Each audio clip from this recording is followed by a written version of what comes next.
Algunos se preguntan cómo sucede el milagro de la salvación, de la justificación. ¿Qué hay que hacer para la salvación de las personas, de nuestras familias? ¿Hay que hacer un esfuerzo sobrehumano para ser salvo o para que alguien conozca al Señor? El pasaje viene diciendo, ¿acaso tenemos que ir al mismo cielo o a las profundidades del abismo para encontrar a Cristo? No, Él está aquí, Él está con nosotros. Y dice el texto, ¿mas qué dice? Cerca de ti está la palabra, en tu boca y en tu corazón, cerca de ti. La salvación no está lejos, está cerca de ti. ¿Dónde está? Está en tu boca, está en tu corazón, porque si confiesas con tu boca que Jesús es el Señor y crees en todo tu corazón que Dios te levantó de los muertos, serás ¿qué? Salvo. La salvación no está lejana, la salvación se encuentra cerca. La salvación de la gente que está a tu lado no es lejana, Dios está cerca, está en medio, está clamando, está intercediendo, está buscando, está levantando personas. Y esta, dice la Escritura, es la palabra de fe que predicamos. Esta es la palabra de fe que predicamos. Es una palabra de fe. Veníamos hablando acerca de la soberanía de Dios. La salvación es un acto soberano. Nadie puede conocer a Dios si Dios no se revela a Él primero.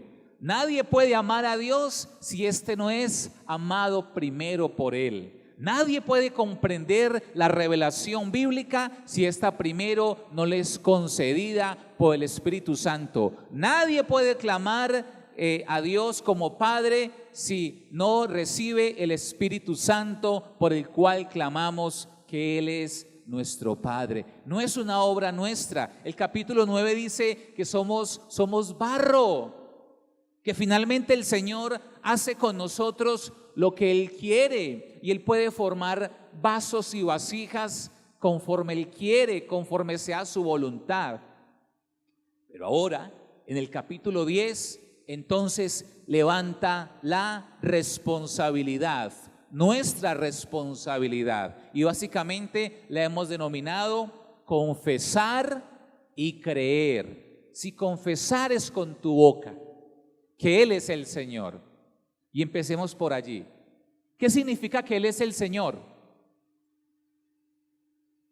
Que Él es soberano, que Él es la máxima autoridad, que Él es el dueño. En la época de Pablo, el César se proclamaba como el Señor, que en griego es Kyrios. Entonces, el César, ave César, el César es el Señor. Y entonces, si un soldado romano te detenía y te preguntaba ¿quién es el Señor?, tú tenías que decir el César es el Señor. Pero un creyente devoto decía no, Jesucristo es el Señor de mi vida. Entonces el soldado sacaba su espada y lo podía asesinar en ese momento. Decir que Jesús es el Señor significa que Él es la máxima autoridad de nuestra vida, que para Él vivimos, que por Él nos movemos, que Él es el Señor en nuestros negocios, en la manera como tú manejas el dinero, en la manera como tú vives en familia, en la manera como tú vives en tu intimidad personal, en tu mente, en la manera como tú vives tu diario caminar. El Señor de tu vida, el dueño, el soberano. Si confesares con tu boca que Jesús es el Señor, que Él es el dueño, es la soberanía. Allí empieza la salvación, cuando lo hacemos a Él, el Señor, la autoridad suprema. Pero luego dice, y si confesamos y si creemos en nuestro corazón que Dios le levantó de los muertos, y tiene que ver con la obra de Él, que Él murió, pero que Él resucitó, y cuando creemos en Él, y en el poder de la resurrección, entendemos entonces que Él también fue a la cruz para llevar nuestros pecados, que murió para redimirnos, para darnos un nuevo nombre, que nuestros pecados han sido sepultados en Él, que como Él murió y resucitó, un día tú también, tú y yo moriremos, pero resucitaremos en Él. Entonces allí empieza la salvación, allí es la esperanza nuestra que nos sostiene y nos levanta cada día. Ahora, pero ¿cómo se da ese milagro de la salvación? ¿Cuáles son los móviles de este milagro? Y el pasaje lo declara de una manera magistral.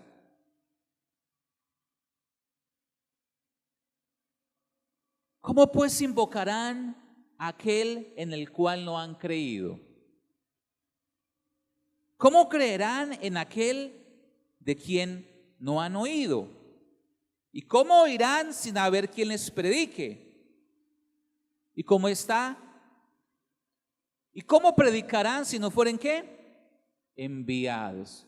Mire este ciclo tan completo del cual tú y yo necesitamos ser parte y parte activa. La fe viene por el ¿qué? Por el oír. No se puede creer si no escuchamos. Entonces, el primer tema es: necesitamos escuchar. Necesitamos escuchar el mensaje. Las personas necesitan escuchar el mensaje para poder creer. La fe cristiana no nace de una manera mística o mágica, no, empieza en la comprensión. ¿Cuál es nuestra tarea? Hacer que otros comprendan el mensaje del Evangelio. Y más aún, que tú primero entiendas el mensaje del Evangelio. Esto no se trata de una religión más. Esto no se trata de un listado de cosas para hacer o para no hacer. Esto no se trata de unas enseñanzas éticas o morales para vivir. Esto no se trata de un positivismo o de un humanismo que sensibiliza, que hace al ser humano mucho más responsable con su entorno y con su cultura. Eso puede ser una resultante del impacto del Evangelio. Pero básicamente el Evangelio no es eso, no es un recetario para resolver los problemas a nadie, ¿no? A veces trae más problemas que soluciones el Evangelio muchas veces.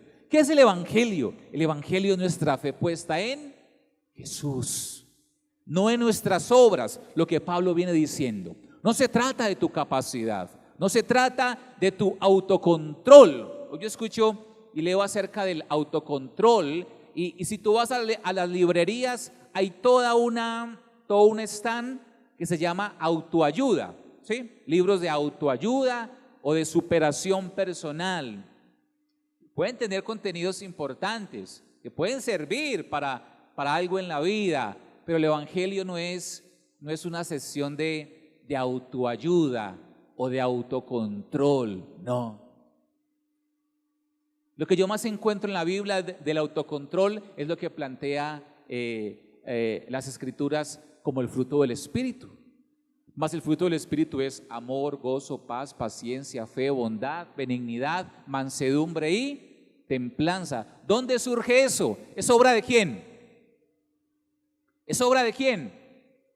Del Espíritu Santo. Pastor, ¿cómo hago para manejar este genio? Es que yo siento que me levantan y que el diablo me lleva, mejor dicho, me agarra las orejas y yo quiero acabar con todo el mundo. ¿Cómo hago? ¿Cómo hago para controlar estos impulsos, esta impulsividad que tengo, esta reactividad, este temperamento reactivo y reaccionario que medio lo tocan y explota? ¿Cómo hago? Necesitas la obra del Espíritu Santo en tu vida.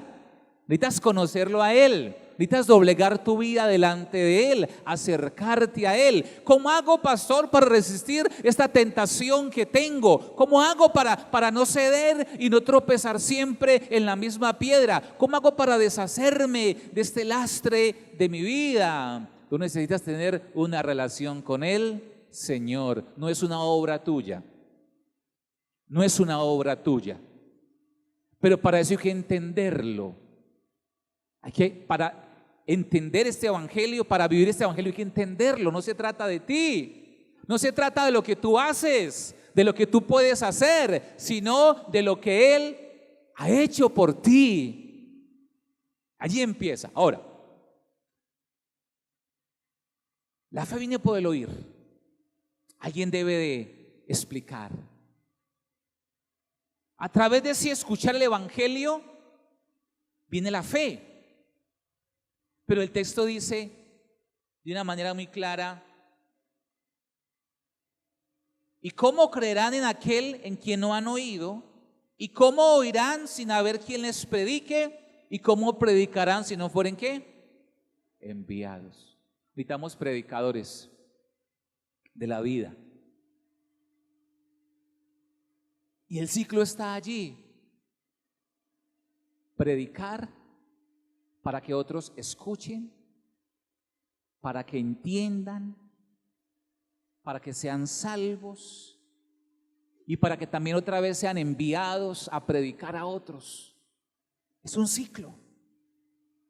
Es algo circular. Cuando tú has creído en el evangelio, tú necesitas llevarlo a otros. Hoy hemos escuchado de una misionera que Dios está levantando. ¿Cómo invocarán? ¿Y cómo clamarán a Dios?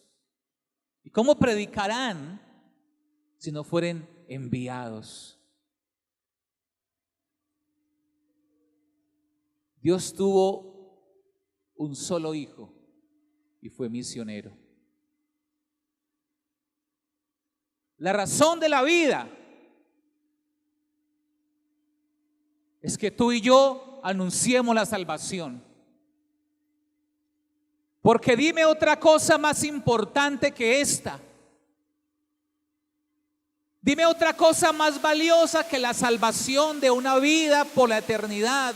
Dame un proyecto más grande que esto. Muéstrame una empresa más importante que esta a la cual dedicar nuestra vida, nuestro tiempo y nuestros recursos. El mundo de hoy necesita hombres y mujeres comprometidos con Él. ¿Sabe quién irá a estos lugares complejos? Creyentes comprometidos, pero también formados profesionalmente. Porque allí tú no puedes llegar diciendo yo soy un pastor, un misionero, un teólogo. No.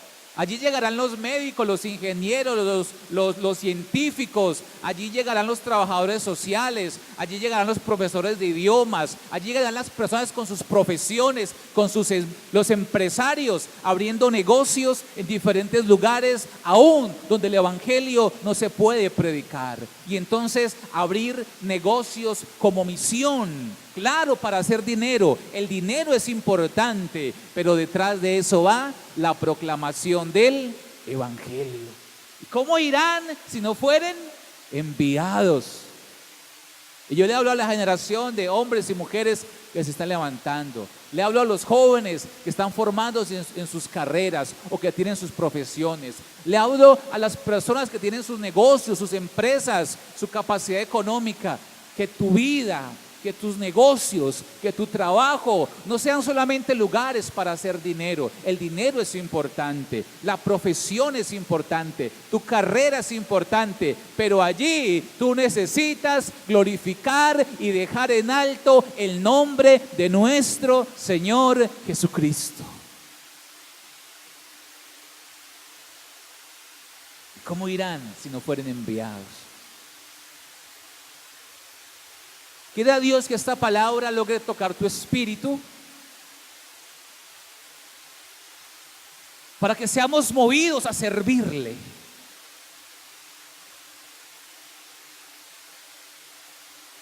¿Cómo pues invocarán en aquel en el cual no han creído? ¿Y cómo creerán en aquel a quien no han oído? ¿Y cómo oirán sin saber quién les predique? ¿Y cómo predicarán si no fueren enviados? La salvación es soberanía de Dios. Es una obra de Dios en su soberanía, pero también es una responsabilidad nuestra. Primero de creer y de confesar. Creer y confesar es importante para la salvación. Tú tienes una responsabilidad. Dios es soberano para salvar a quien Él quiera, pero tú y yo somos responsables de creer y confesarlo a Él como el Salvador de nuestras vidas. Eso abre la puerta. Pero segundo, somos responsables de anunciar, de predicar, y por eso es responsabilidad nuestra que necesitamos asumir de esa manera. Y viene algo aquí aún más hermoso todavía. Como está escrito: cuán hermosos son los pies de los que anuncian la paz, de los que anuncian las buenas nuevas. Cuán hermosos son los pies de los que anuncian la paz. Estamos en un mundo cada vez más preocupado por lo estético, ¿cierto que sí? Hoy en día se invierte más en productos de belleza, de aseo, de cuidado personal que en cualquier momento de la historia. Estamos en una sociedad netamente hedonista, visual. Hoy predomina la estética sobre la misma ética del ser humano. No importa lo que seas, lo importante es que te saques buenas fotos en Instagram o en Facebook. No importa lo que seas, con tal que estés guapo, guapa o tengas cosas bonitas. Eso predomina hoy en día. Esa es la mayor búsqueda, el mayor valor del mundo de hoy. ¿Usted sabe qué dice el Señor? ¿Sabe realmente cuándo eres hermoso? Cuando anuncias la paz. Cuando anuncias las buenas nuevas. Mi esposa me dice: te ves tan guapo. Yo no entendía por qué. Ya me estoy envejeciendo. Somos guapos, hermosos. Tus pies, aunque torcidos y con juanete, se ven hermosos. Cuando anuncian la paz. Cuando sirves al Señor. Ayer hablaba con unos jóvenes y compartíamos acerca del servicio al Señor. Yo le decía: qué hermoso es dar nuestras vidas. Qué hermoso los que pudimos conocer a Cristo desde jóvenes y predicar su palabra. Y quizás pudimos hacer tantas cosas, conocer, vivir, andar. Pero qué hermoso es dedicar tu juventud al Señor. Qué hermoso es dedicar tu juventud, tus años o la vida que tengas, lo que tengas para adelante. Qué hermoso, cuán hermosos son los pies de los que anuncian salvación. Dice la palabra: irán llorando los que llevan la preciosa semilla, pero volverán ¿con qué? Con regocijo. Los que con lágrimas sembraron, con regocijo segarán. Qué hermosos son los pies. Hermosa te ves cuando dedicas tu vida a proclamar al Señor. Iglesia querida, necesitamos comprometernos con esto. Las zonas, los grupos de vida, el evangelismo, el discipulado, los ministerios, no son una opción.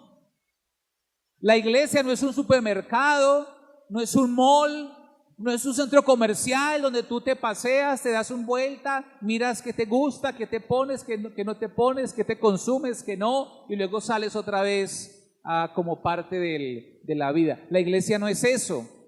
No somos consumidores del cristianismo. Parte del estancamiento es que muchas veces nos volvemos en reductores del cristianismo. ¿Eso qué significa? Agarramos la salvación, entendemos la salvación, la tomamos para nosotros, pero nos quedamos con ella y nos adueñamos de nuestro asiento. Cada uno aquí tiene su asiento ya asignado. ¿sí? Siempre nos sentamos casi siempre en el mismo lugar. Entonces está muy bien que lo disfrutemos, que escuchemos sermones que nos edifiquen, que cantemos alabanzas que nos lleven al cielo, que contribuyamos, y está bien eso, pero tú y yo necesitamos anunciar las buenas nuevas a las personas. Nuestra meta es tener más grupos de vida, pero necesitamos líderes comprometidos. Necesitamos nuevas personas en este lugar. Amén, porque tenemos un buen grupo en esta mañana. Pero el segundo servicio necesita ser ¿qué? Fortalecido. Necesitamos personas que vayan, necesitamos evangelizar, necesitamos avanzar, discipular, llevar estudiantes a la EFI, al encuentro, para que cada día haya nuevos convertidos. Así que yo te invito, tú que estás en la periferia, tú que te has dedicado a consumir un poco, es hora también de servir, es hora también de, a ver, ¿quién es tu discípulo? Muéstrame tus discípulos, ¿dónde están? ¿A quién estás animando? ¿A quién estás levantando? ¿A quién estás acompañando para que avancen en la vida espiritual? Cuán hermosos son los pies de los que anuncian la paz. Señor, ¿quién ha creído a nuestro anuncio? Y hay un problema, a veces la incredulidad. Pero dice algo que me impacta mucho. Verso 20. Isaías dice resueltamente: fui hallado de los que no me buscaban. El problema no es que la gente no busque a Dios, eso no es un problema, porque Dios halla y encuentra a los que no están buscando de Él. El problema no es que la gente busque a Dios. Dios busca sus ovejas. Va donde sea. Está dispuesto a hacer lo que sea. El Señor está dispuesto con su Espíritu Santo a enviar misioneros hasta el mismo infierno, si es necesario. Los lugares más complejos, no. Dios está buscando. El problema no es que la gente lo busque, no, Dios está buscando. El problema no es que la gente no lo busque. Fui hallado de los que no me buscaban. Me manifesté a los que no preguntaban por mí. El problema no es que la gente no pregunte. Alguien dirá, es que la gente no pregunta, no quiere saber, no está interesada, no buscan a Dios. Ese no es el problema. Para Dios no es problema aquel que no le busca. Para Dios no es problema aquel que no pregunta por la verdad de Dios. No. Pero me acerqué a Israel, dice, todo el día extendí mis manos, todo el día. ¿Sabe qué significa que todo el día estás con los brazos abiertos? Tú puedes estar con los brazos abiertos un momento, pero se acaba el momento de la gracia y la misericordia. Pero Dios dice, todo el día, todo el día, todo el día extendí mis manos. Porque la esencia del Evangelio, quiero decirte en este día, tú que has llegado a este lugar quizás por primera vez o llevas mucho tiempo, la esencia del Evangelio es que el Señor tiene sus manos extendidas para recibirnos. Es que su amor no se ha agotado. Es que Dios es un Dios con un amor derrochador, con un amor a manos llenas. Todo el día extendí mis manos. Y aún en esta mañana están las manos extendidas sobre tu vida para ofrecerte el perdón. Aún en esta mañana están las manos de Dios extendidas para extenderte su brazo de fuerza, para sanar tu enfermedad. Sus manos siguen extendidas para proveerte aquello que estás necesitando en tu vida. ¿Dónde radica el problema entonces? Si para Dios no hay nada imposible, si no hay barrera que Él no pueda mover, no hay montaña que Él no pueda derribar, si no hay argumento que Él no pueda hacer pedazos para que lo conozcamos. ¿Dónde está el punto entonces? Todo el día extendí mis manos a un pueblo rebelde y contradictorio. ¿Dónde está el problema? La incredulidad humana. Por eso dice, si confesares con tu boca y creyeres en tu corazón, porque creer y confesar son dos caras de la misma moneda. Es poner nuestra esperanza en el Señor. Y básicamente ser justificado es lo mismo que ser salvo. Es el mismo asunto. Cuando creemos en Él, cuando lo confesamos a Él, no hay palabras mágicas. No hay una oración mágica que traiga salvación. Pero sí el Señor está esperando que tú y yo abramos nuestra vida para Él. Debo concluir diciendo que este pasaje nos habla de dos verdades absolutas. La primera es que todo ser humano es responsable de cómo se trata a Cristo.